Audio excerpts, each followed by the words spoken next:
everyone, TJ Davis here, founder of Lifey365.com, and welcome to day 12 of the Butts and Guts Challenge.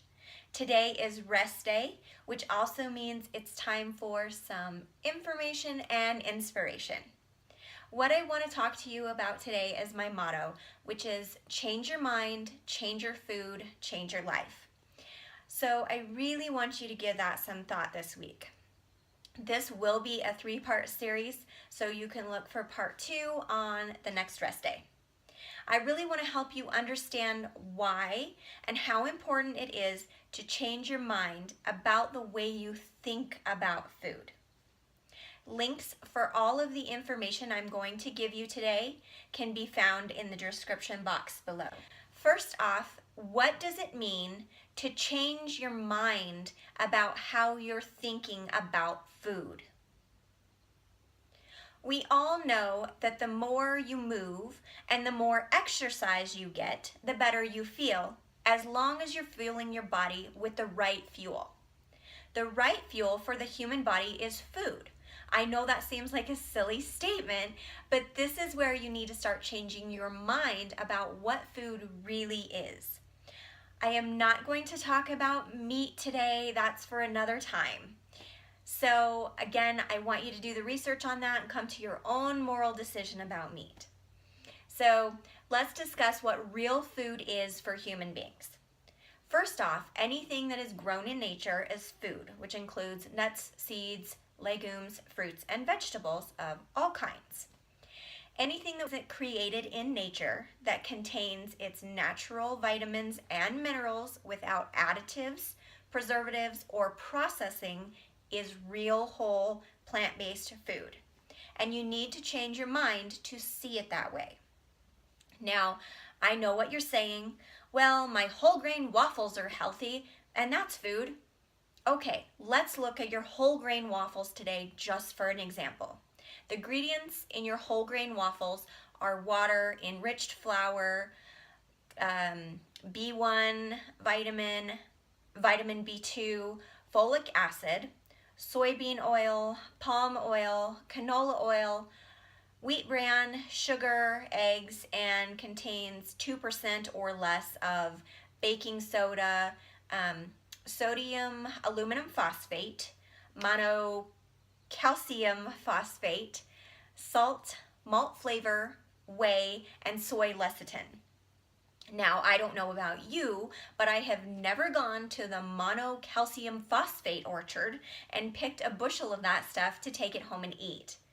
So what are the issues with some of these ingredients? I bet they don't really sound all that bad to you yet, right? Let me explain them for you. Number 1, wheat flour. So people are under the impression that as long as you don't have a wheat allergy, there's no harm in eating wheat. After all, it is grown in nature. While the fact is, yes, wheat is grown in nature, it has been so modified over the last 100 years that the scientists have stripped it, rebuilt it, modified it to make it disease resistant and drought tolerant. And well, frankly, what they did was they Frankensteined it. So while you could grow your own organic wheat in your backyard, harvest it and eat it, which wouldn't be so bad, the truth is you're not going to do that. And in this case here, we're talking about the genetically modified wheat that is now going to be mixed into a new concoction with other ingredients to create something that the FDA can label as edible. Okay, so number 2, vegetable oils. Soybean oil, again, genetically modified.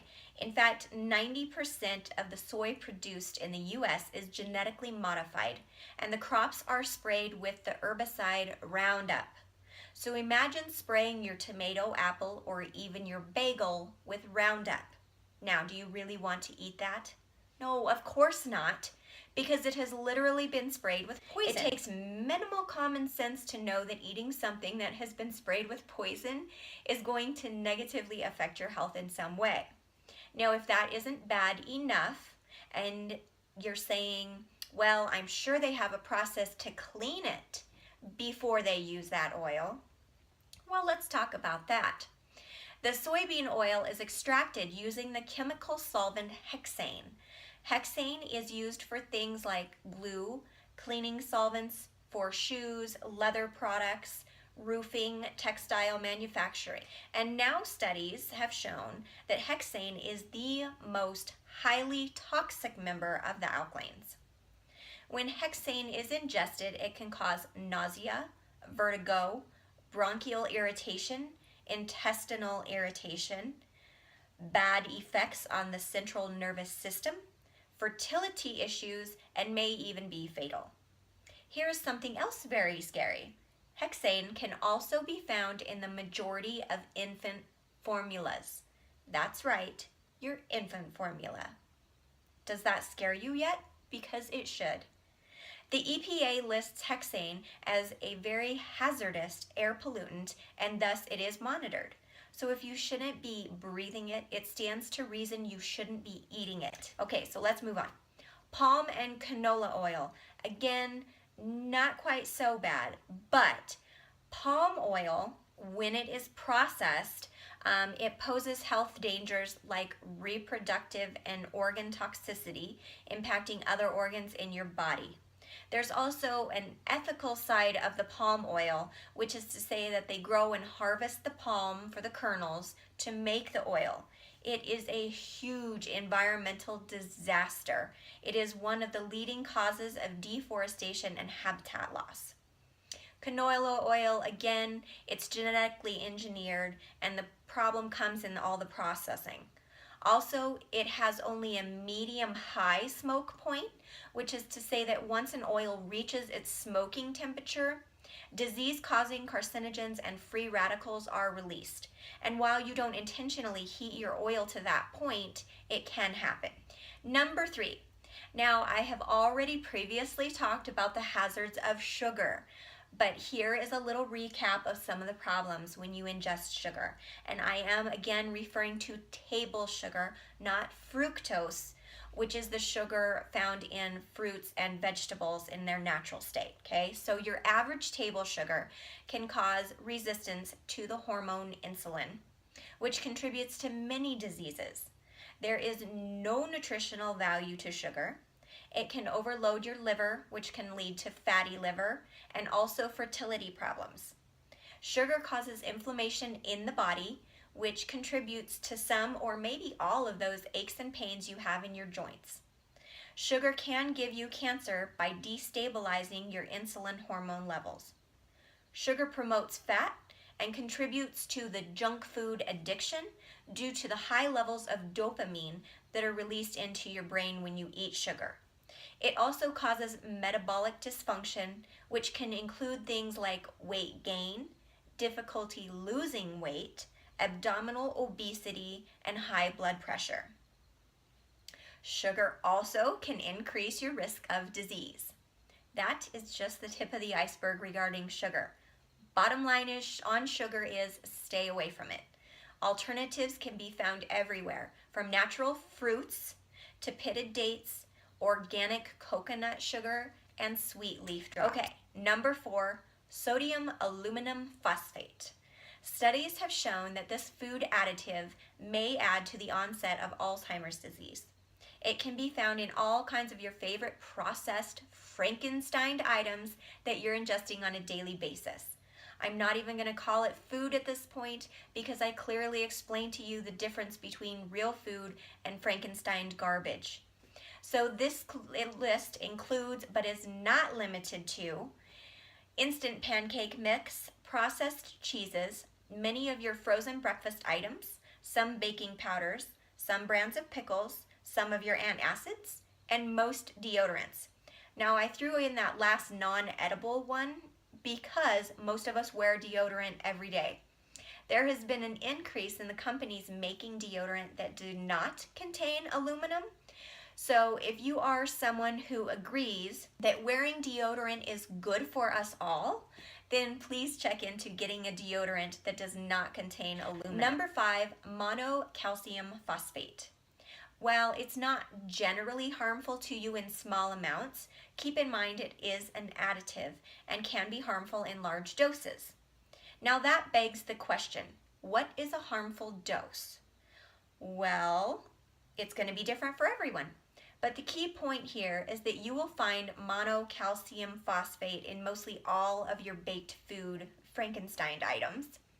So now think to yourself, how many baked food items do you eat every day? Granted, out of the list of things that I have told you about today, this one is probably at the bottom of the list, but all we talked about was waffles. The most important conclusion that you can take away from today's information is that while some of these ingredients in their natural forms are food, the problem occurs once the individual items go through processing to become or be mixed with other things to create something else. That is when they cease to be food and become Frankenstein, man-made garbage. If you wouldn't spray your tomato, apple, carrot, or even your waffle with poison because you know it's poison, common sense says don't eat that. However, your waffle has already been sprayed along with many of the other items you eat on a day-to-day basis and didn't even realize it. Many healthcare professionals will say, yeah, don't eat that. But since you're gonna eat it anyways, limit your intake. Well, that's great, doc. What's a safe level of poison for someone? You are betting your kids' lives and your life on that question every time you eat a Frankenstein food item. The correct answer is there is no safe level of poison. As living creatures, we all operate with a different physiological makeup. What affects one person in one way will not affect the next 25 other people in the same way or in the same time span. But you can be sure that if you ingest poison, it will affect your health negatively in some way at some point. That also goes for animals, but again, I said I wasn't going to go there today, so that's for another day. Obviously, these things every once in a while, are definitely going to minimize your risk of these diseases and chronic ailments and illnesses. So every once in a while, you can probably get away with it. But eating this stuff on a day-to-day basis is causing the health problems that you have, that you're suffering from, that you have found yourself here, right now, in this moment, wanting to do better. So stay away from the Frankenstein items. The biggest reason, obviously, is for your long-term health. And I will throw in this additional reason. Also for your fertility.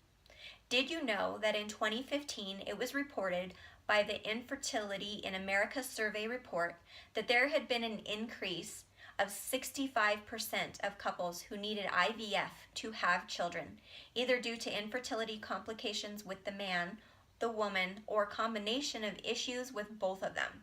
That is huge, people. I don't know if you have ever been someone who has struggled with infertility or miscarriage. I know I did. And your health plays a huge factor in that. And where does your health come from? It comes from your food. If you are struggling with fertility issues or miscarriage problems, now is the time for you to change your mind about what you consider to be food. If you can look at your next bite in those terms, maybe that will help. And now that you've watched this and you're thinking to yourself, oh my gosh, I have to go throw out everything in my kitchen, my fridge, and my pantry, stop, take a breath. Remember, I said this was a journey and a process.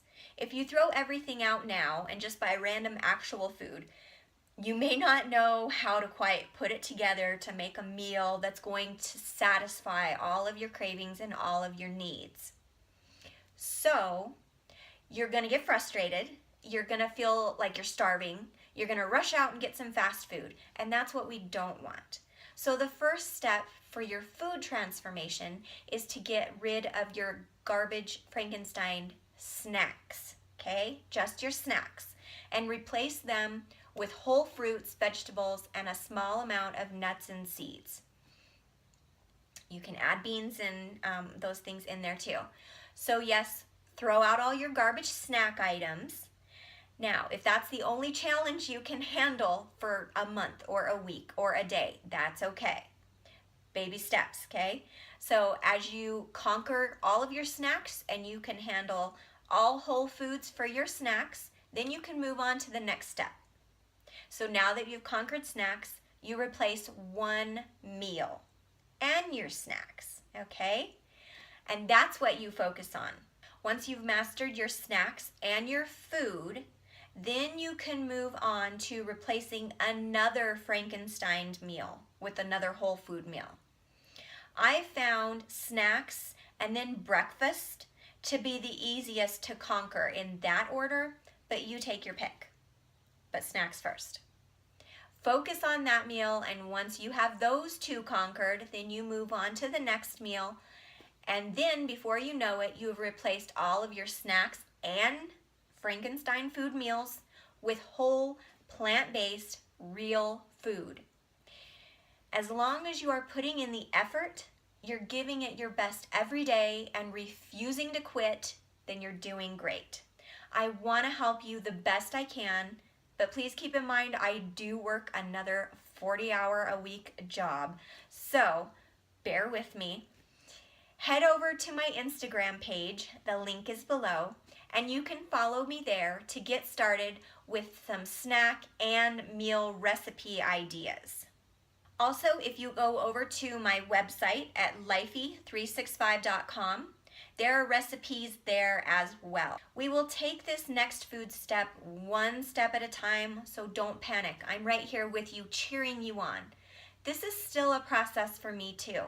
I do understand the struggles and the cravings you're up against, and I promise when you get rid of the sugar, you will have less sugar cravings, especially once you have more fruit going into your diet.